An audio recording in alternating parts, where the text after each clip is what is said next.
रामकृष्ण हरी विठ्ठल केशव. महाराज कीर्तनाच्या वेळेला जर सायंकाळी 9च्या पुढे कीर्तन असेल तर या वेळेला कुठले राग गायचे? साधारण कीर्तनाची जी वेळ आहे खेडेगावामध्ये किंवा सर्वकडेच ती ठरलेली वेळ असते 9 ते 11. म्हणजे सप्त्यामधील कीर्तन अशा पद्धतीने असतात. तर अशा वेळेला कुठल्या रागाचं गायन करावं? तर खमाज थाटामधील बरं का जवळजवळ सगळे राग, खमाज थाटामधील जे सगळे राग येतात,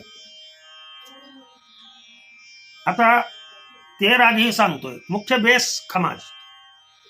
आता हा राग कसा गायन करायचा, त्याची उत्पत्ती कशी आहे हे मी पाठीमागच्या व्हिडिओमध्ये सांगितलंय. खमाज थाटामधील मग तो खंबावती असेल, राग गारा असेल, किंवा जयवंती असेल, किंवा याच्यामधील झिंजोटी असेल, तिलक कामोद असेल, यामधला राग तिलंग असेल, किंवा देश असेल, असे, किंवा सोरठ राग असेल, असे असंख्य रागामधील तुम्हाला गायन करू शकता. एक महत्वाची सूचना शेवटी मी सांगणार आहे, लक्षात ठेवा. याचबरोबर वेगळ्या थाटातील म्हणलं तर मांड आहे, राग मांड किंवा राग दुर्गा किंवा राग शंकरा, हे तुम्ही 9 ते 12 या दरम्यान जर कीर्तन असेल. आता पुरिया धनाश्री या वेळेला गायला तर चालतो, कारण बऱ्याच लोकांचा पुरिया धनाश्री हे पिक्चरच्या चालीवरती किंवा त्या रागावरती त्या चाली अवलंबून असल्यामुळं बरेच जण पुरिया धनाश्री हे राग गाऊ शकतात. आता काही बरेच राग असे आहेत की त्यांना माहीत बी नाही. आता मालगुंजी राग हा अतिशय उत्कृष्ट राग आहे. या वेळेला त्याचं गायन होणं आवश्यक असतं.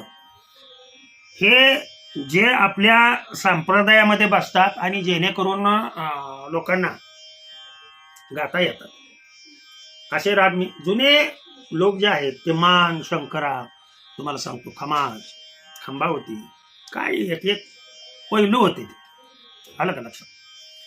म्हणजे किंवा दुर्गा राग, हे राग या वेळेला म्हणावेत.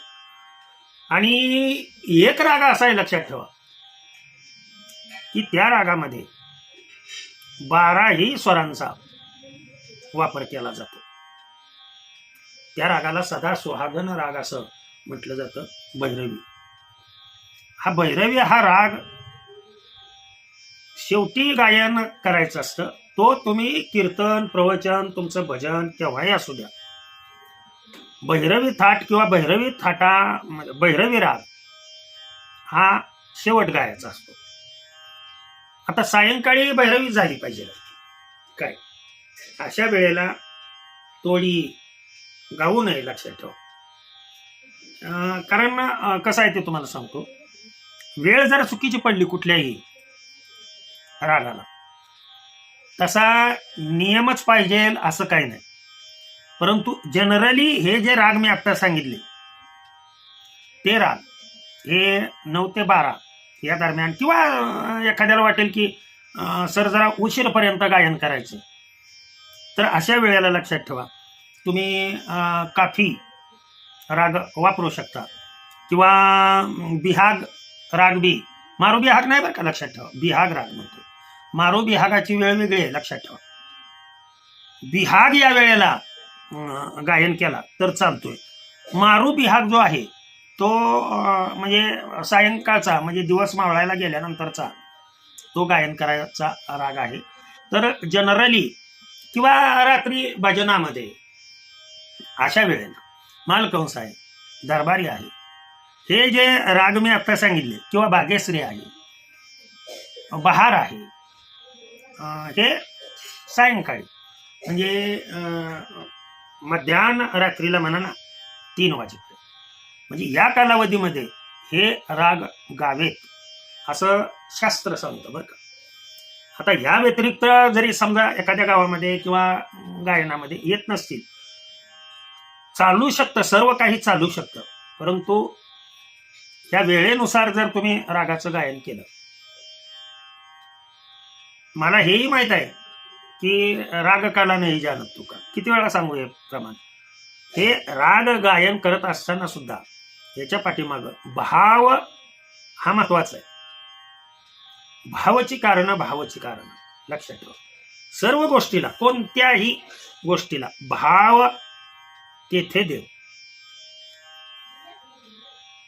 या रागामध्ये भाव पूर्णपणे अर्पण करून जर तुम्ही गायन केलं तर कीर्तनाला किंवा गायनाला, कीर्तन नसेल गायन आहे या वेळेला, भजन करतात लोक आणि जनरली भजन हे 9च्या पुढे चालू होतं.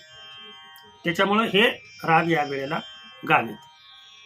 आता प्रश्न पुढे पडतो की सर हे सायंकाळच्या कीर्तनाचं झालं, परंतु जर समजा आता अलीकडं कसं झालंय सर की 6-7च्या पुढं कीर्तन ठेवली जातात.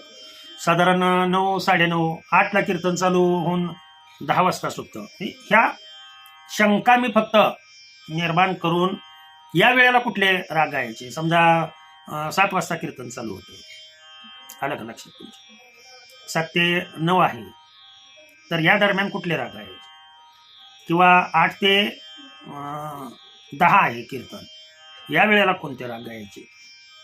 तर लक्षात ठेवा, हा जो कालावधी आहे तो केदार